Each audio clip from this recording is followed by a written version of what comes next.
Hello guys. তো আজকে আমরা দেখব যে কিভাবে টেবিলের উপর সিএসএস এর প্রপার্টি অ্যাপ্লাই করতে হয়। তো আমরা অনেক আগে দেখছি যে কিভাবে এইচটিএমএল ইউজ করে টেবিল তৈরি করা হয়।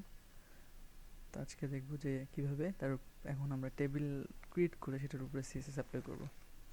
তো যাই হোক, আমি শুরু করতেছি। তো এট ফার্স্ট আমাদের কী করতে হবে, একটা টেবিল ক্রিয়েট করতে হবে।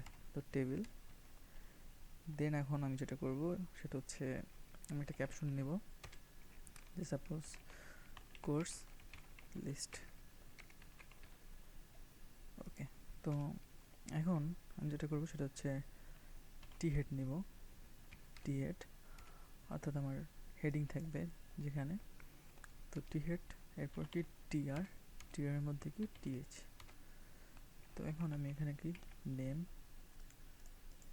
প্রথমে আমি লিখব সিরিয়াল, তারপর এটাকে কপি করতেছি। কপি করার পরে দুইটা তিনটা, তো এখানে আমি দিচ্ছি যে নেম, দেন দিচ্ছি এখানে অ্যামাউন্ট। ওকে, তো আমার টি হেডের কাজ শেষ। এখন আসবো কোথায়, টি বডি। তো টি বডির মধ্যে প্রথমে কি থাকবে, টিআর, দেন এর মধ্যে কি টিডি, তাই না? টিডিকে আমি কপি করতেছি তিনটা। তো এখানে আমি লিখতেছি 1, এখানে লিখতেছি সাপোজ ওয়েব ডিজাইন, এখানে আমি লিখতেছি সাপোজ অ্যামাউন্ট, এইটা। আবার একই ওয়েতে আমি এখানে কপি করব, কপি করার পর এখানে পেস্ট করতেছি এবং এখানে লিখতেছি সাপোজ 2, দেন এখানে ডেভেলপমেন্ট, ওকে। আর এখানে অ্যামাউন্ট যা থাকবে তাই আমি আরেকটা নিচ্ছি, সাপোজ এখানে গ্রাফিক্স 3, এখানে কি হবে গ্রাফিক্স, ওকে। আর এখন টি বডির ঠিক নিচে থাকবে কি টি ফুট, টি ফুটের মধ্যে কি থাকবে টিআর, টিডি, এখানে কি হবে টোটাল, আর এখানে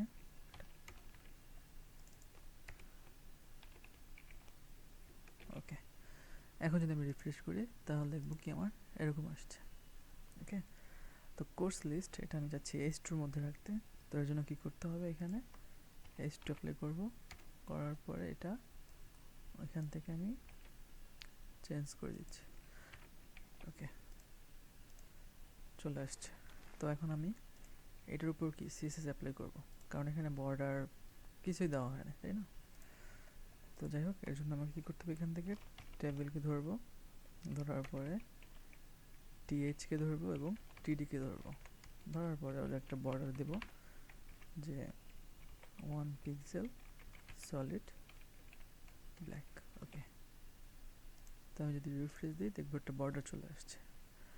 তো এখন আমি চাচ্ছি এটার উইথ একটু বাড়বে এবং এটাও কি সরবে দিকে। তো এর জন্য কী করবো, আমি এখান থেকে টেবিলকে ধরবো, ধরার পর একটা উইথ দিচ্ছি সাপোজ 80% এবং একটা মার্জিন লেফট সাপোজ দিচ্ছি 80 পিক্সেল। ওকে, তো আমি যদি এখন রিফ্রেশ দিই দেখবো কি আমার অ্যাক্টিভিশন সরে গেছে এবং কি এটা উইথ বড় হয়ে গেছে, তাই না?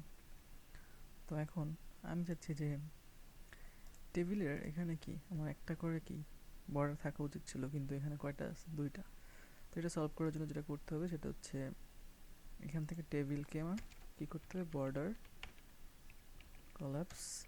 কলাপস ইউজ করতে হবে। এতে করে কি হবে, আমার একটার করে কি বর্ডার চলে আসছে, তাই না? তো আমি চাচ্ছি এখানে কি এর মধ্যে কি প্যাডিং থাকবে। তো এর জন্য যেটা করতে হবে সেটা হচ্ছে টিএইচ আর টিডিকে ধরবো, ধরার পরে এখানে একটা প্যাডিং দেব, যে প্যাডিং দিলাম 10 পিক্সেল। তো আমি যদি রিফ্রেশ করি তাহলে দেখবো কি একটা প্যাডিং চলে আসছে। তো টেবিলটা এখন ভালোই দেখাচ্ছে। তো কিন্তু একটা সমস্যা হচ্ছে, এইখানে আমার টাকার অ্যামাউন্ট কি এই ঘরে থাকার কথা ছিল, তাই না? তো যদি আমি টাকার অ্যামাউন্টটা এই ঘরে নিয়ে যাই তাহলে কি হবে, আমার এইটা কি ফাঁকা থাকে, আর তাহলে কি ব্যাপারটা ভালো দেখাচ্ছে না। তো এর জন্য যেটা করতে হবে সেটা হচ্ছে আমি একটা কাজ করতে পারি, সেটা হচ্ছে আমি এই টোটালটাকে 2 ঘরের মধ্যে রাখবো, আর এই অ্যামাউন্ট এটা কি একটা ঘরের মধ্যে থাকবে, তাতে এখানে থাকবে। তো এর জন্য যেটা করতে হবে সেটা হচ্ছে এই যে এখানে যে টিডি, এখানে আমাকে হোল স্প্যান দিতে হবে 2, অর্থাৎ তুমি 2টা ঘরে থাকবা, এইখানে তুমি একটা ঘরে থাকবা। তো আমি যদি রিফ্রেশ দিই দেখবো কি এই ও কি 2টা ঘরে নিয়ে আসে এবং ও কি একটা ঘরে চলে গেছে, তাই না? তো আমি যাচ্ছি এইটা কি আমার একদম কর্নারে থাকবে। তো এই জন্য যেটা করতে হবে সেটা হচ্ছে আমি এখানে এই টোটালটা একটা ক্লাস দিব, যে ক্লাস সমান সমান দিলাম যে সাপোজ টোটাল। ওকে, তো এখান থেকে dot total text align which is suppose right. তো আমি যদি রিফ্রেশ দিই দেখব কি একদম রাইটে চলে গেছে। ওকে, তো এখন আমি চাচ্ছি যে এই অ্যামাউন্টগুলো কি আমার সব বোল্ড থাকবে, আর এটাও কি আমার বোল্ড হয়ে থাকবে, তাই না? তো এর জন্য আমি যেটা করব সেটা হচ্ছে এই যে টোটাল যে আমি এটা ধরছিলাম, তো এখান থেকে আমার কি করতে হবে, text font weight bold, refresh দিই বোল্ড হয়ে গেছে। তো একইভাবে আমি চাচ্ছি যে এই ঘরের কালারটাও চেঞ্জ করতে। তো জাস্ট আমি কী করবো, এটার একটা ব্যাকগ্রাউন্ড দেব, ব্যাকগ্রাউন্ড কালার সাপোজ দিচ্ছি এটা, রিফ্রেশ দিই চেঞ্জ হয়ে গেছে। ওকে, তো আমি চাচ্ছি যে এই যে উপরের হেডিংগুলো, ঠিক আছে, এই হেডিংগুলোর কি আমার ব্যাকগ্রাউন্ড কালার চেঞ্জ হয়ে যাবে, অর্থাৎ এই বক্সগুলোর। তো এর জন্য কী করতে হবে, আমাকে এখান থেকে এই যে টিআর এর মধ্যে একটা ক্লাস ধরবো, যে ক্লাস হেড। তো এখানে আমি ডট হেডকে ধরবো, ধরার পরে ব্যাকগ্রাউন্ড কালার দিলাম এটা। আচ্ছা, এখানে আমি সেভ করে নিই, সেভ করলাম, রিফ্রেশ করলাম, এই যে ব্যাকগ্রাউন্ড কালার কি অটোমেটিক চলে আসছে। তো একই ওয়েতে আমি যাচ্ছি, এগুলোও চেঞ্জ হবে, এগুলোও চেঞ্জ হবে। তো এটা করার জন্য যেটা করব সেটা হচ্ছে এখান থেকে আমি টিডি এই এর একটা ক্লাস নেব, যে সিরিয়াল। তো সিরিয়াল এখান থেকে আমি কি সিরিয়ালটাকে ধরবো, ডট সিরিয়াল ব্যাকগ্রাউন্ড কালার যে এটা সাপোজ। ওকে, তো আমি যদি এখন এখানে সেভ করি আর রিফ্রেশ করি তাহলে দেখবো কি আমার একটার মধ্যে জাস্ট মানে ব্যাকগ্রাউন্ড কালারটা পাইছে। তো আমি এই দুটোর মধ্যে ইউজ করবো, তাই না? তো এখান থেকে জাস্ট আমার মজার ব্যবহার হলো, এখানে আমার এই ক্লাসটাকে জাস্ট ধরে আমি প্রত্যেকটাকে দিয়ে দিছি এবং সেভ করলাম, রান করি, সবগুলোর মধ্যে অটোমেটিক পেয়ে গেছে। তো একই ওয়েতে আমি এটারও চেঞ্জ করবো, এটারও চেঞ্জ করবো, এটারও চেঞ্জ করবো। তো এখান থেকে আমি কি করব, এখানে আমি ক্লাস সাপোজ দিচ্ছি যে কোর্স। তো আমি একবারে কি এখান থেকে আমি ক্লাসটাকে ধরে এটার উপর একবার দিয়ে দেব, আবার কি এটার উপরও একবার দিয়ে দিব। ওকে, তো এখান থেকে জাস্ট কোর্সকে কল করব, কল করার পরে ব্যাকগ্রাউন্ড কালার দিলাম সাপোজ। তো এখন যদি আমি রিফ্রেশ দিই দেখবো কি আমার এটা ব্যাকগ্রাউন্ড কালার চেঞ্জ হয়ে গেছে সবগুলো একসাথে। তো একই ওয়েতে আমি চাচ্ছি এগুলোও চেঞ্জ হবে। তো এর জন্য কী করবো, আমি এখানে আবার একইভাবে ক্লাস অ্যামাউন্ট কি আমরা একবারও নিয়েছিলাম, আচ্ছা নেই। তো অ্যামাউন্ট ধরলাম, তো অ্যামাউন্ট ধরার পরে এখানে অ্যামাউন্টটাকে কপি করব, কপি করার পরে আমি এই প্রত্যেকটার উপর দিয়ে দেব অ্যামাউন্ট। তো এখান থেকে dot amount background colour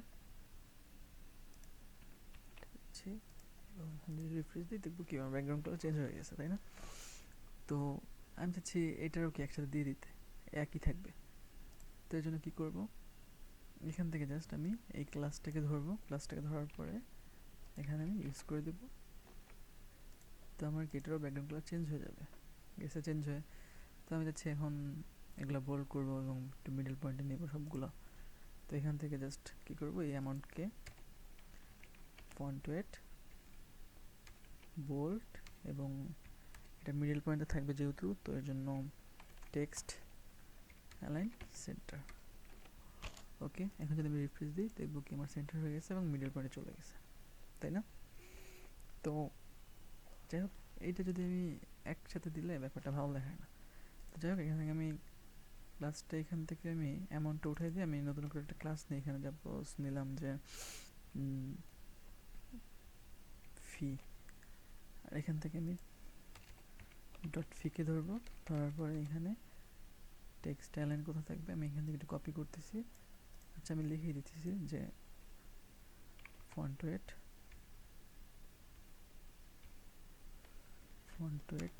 bold, font size দিচ্ছি, ফন্ট সাইজ সাপোজ দিলাম যে 50 পিক্সেল, এবং এখানে ব্যাকগ্রাউন্ড কালার গোল্ড, আর এখানে কালার সাপোজ দিচ্ছি যে গ্রিন। ওকে, তো একবার আমি যদি এখন রিফ্রেশ দিই তাহলে দেখবো কি আমার এটার মধ্যে কি চেঞ্জ হয়ে গেছে। তো এটা মিডল পয়েন্টে দিব, তো টেক্সট অ্যালাইন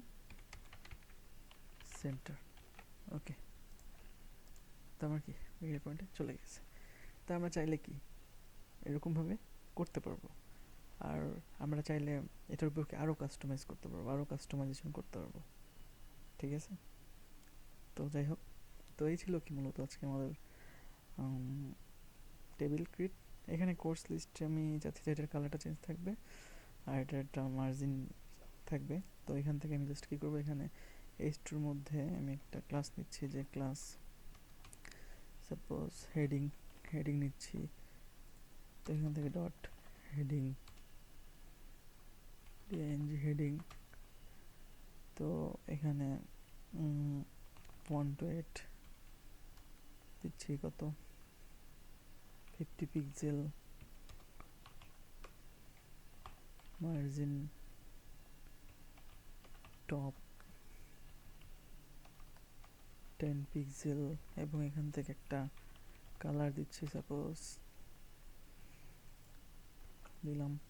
এবং আমি যদি এখন রান করি তাহলে দেখবো কি এইটাও চেঞ্জ হয়ে গেছে।